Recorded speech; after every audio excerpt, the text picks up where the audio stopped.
Dedeka keley. Mınalar hazır ata. Dedeka bas. Бул кадрларды Оштун 218-кварталынын жашоочулары тарткан. Алардын үйүнө жакын жерде 2 аскердик полигон жайгашкан. Бири Коргоо министрлигине, экинчиси УКМКнын чек ара кызматына тиешелүү. Жергиликтүү тургундар 15 жылдан бери ок атылгандагы катуу үндүргө жана полигон айланасынын курчалбаганына даттанып келишет. Бирок андан бери кырдаал өзгөргөн жок. Биринчи атканда чочуп кетесиң, каган бир ат эле токтоп калбайт да. 10 жолу атат, 10 жолдон ашык атат, анан балдарыбызды үйгө киргизебиз. Коркпой отуртула, азыр бүтүп кетишет деп. Жергиликтүү тургундардын айтымында алар дагы деле автоматтын үнүнө көнө элек жана ал атылган сайын селт этип кетишет. Ири куралдардан ок атылган учурларда терезелердеги айнектер сынып, дубалдарда жаракалар пайда болот. Биз кадимкидей чочуйбуз. Биз эми жер силкинет, эле кадимкидей мындай болот, титрейт да. Анан уже стрельба болуп атат деп коебуз. Ошол маалда жер титиреп, мынабы үйлөрдүн жаракалар кетирип, айнектер сынып, мына акыркы ремонттон кийин дагы мынабы потолок түшүп калды. Бирок жергиликтүү тургундар үчүн аскердик техникадан ок аттуу жалгыз көйгөй эмес. Алар машыгуу полигондору үйлөргө өтө жакын жайгашканына жана алардын айланасы толук курчалбаганына даттанууда. Жашоочулардын айтымында мындан улам 4 кишинин өмүрү кыйылган. 2008-жылы 2 окуучу машыгуу полигонунан снаряд таап алып үйгө алып келишкен. Алардын биринин чоң атасы балдар андагы алюминийди чыгарууга аракет кылып, чоң балка менен урганда жарылып кеткенин билдирди. Жарылганда 30 метр жерде келиним казанга майсыз кырып аткан болот. Бир осколка келип келинди казанды тешип өтүп кеткен. Бир осколка келип келиндин мына жеринен кирип өпкөгө барып токтоп калган. Дарбазадан балам кирип келаткан болот. Баламдын тизеден учагын тыты берген. Балам.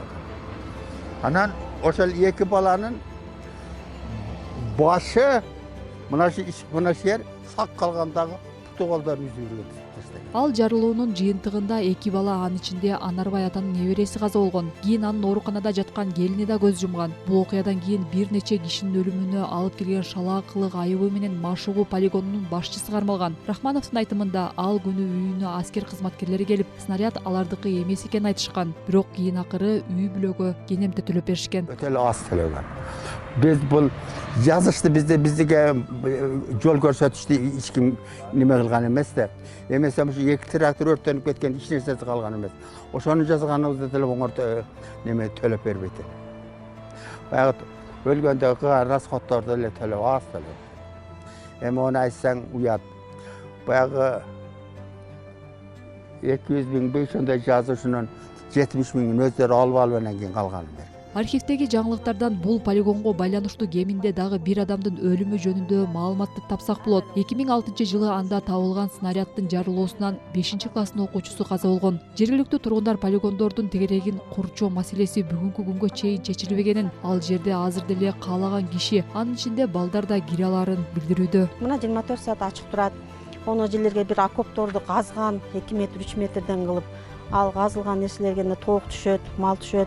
Но жерде балдар, жаш балдар ойнойт, алар барып түшкөн учурлар болду. 218-кварталга жакын жердеги полигондордун бирин чек ара кызматы 1967-жылдан бери бута атуучу жай катары пайдаланып келет. Мекеме жетекчилиги быйыл полигондун тегерегин курчоо мүмкүндүгү караларын билдирди. Ошол эле маалда ал аскерлер бул жерден эч жерге кетпей турганын белгиледи. Забор курганга быйыл караштырып көрөбүз, заборду куруп беребиз. Ошо биз да көрбөйт. Забор коюлган чакта деле бул зуугу угулу берет. Бирөөгө эчтеке зыяныбыз жок. Направление стрельбы багыты, ок атуу багыты бул жака каралган. Баягы тоодон ашып кетчү куралдарды атпайбыз. Болгону автомат, пулемет окшогон куралдардан гана атабыз. Жооп катары жергиликтүү тургундар клубтун журналисттерине видео жөнөтүштү. Анда полигондо кичи калибрдеги гана эмес, башка куралдардан да ок атылып жатканы даана көрүнүп турат.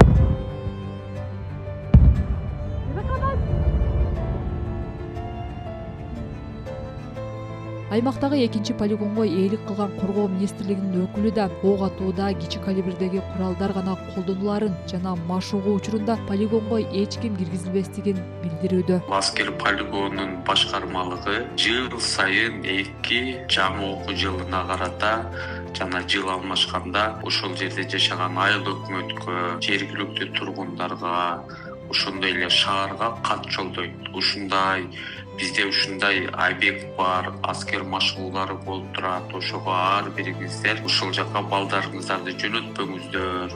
малдарыңыздарды жөнөтпөңүздөр, кой жаныбар жанагыларды деп. Даярдануу убагында сөзсүз патрульный деген көзөмөлгө чыгып, ар бир жаныбарларды, адамдар болсо эскертип, коопсуз жакка жылдырып туруп, анан машыгуу өткөрөт. Төрөев ошондой эле Коргоо министрлигине таандык полигондун тегереги 10 жылдан бери курчалып турганын билдирди. Бирок клооптун журналисттери турак үйлөргө жакын жерде эч кандай тосмо жок экенине жана полигонго каалаган адам кире аларына күбө болушту. 218-кварталдын тургундары Ош мэриясы көптөн бери чек ара кызматынын полигонун башка жерге жылдырууну убадалап келерин айтууда. Мэриянын шаар куруу жана архитектура башкармалыгынын өкүлү 218-квартал полигонду башка жакка жылдыруу максатында түптөлгөнүн билдирди. Шаар өсөт дейт, кеңейет дегенде, анан стратегический бул объекттер шаардын сырты жагында болуш керек, өзүчө.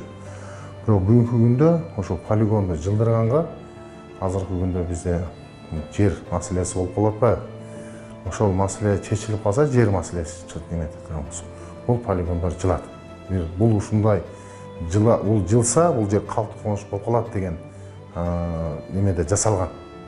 Көз карашта жасалган. Мэрия мисалы үчүн полигонду башка жакка жылдырабыз деген маселе менен ушул конуш жасалган. 218-квартал Ош шаарынын батышында жайгашкан. Азыр анда 600гө жакын түтүн жашайт. Бул жерге адамдар 2000-жылдан кийин көчүп келе башташкан. Ошондон бери дээрлик 20 жыл бою согуштагыдай жашап келишет.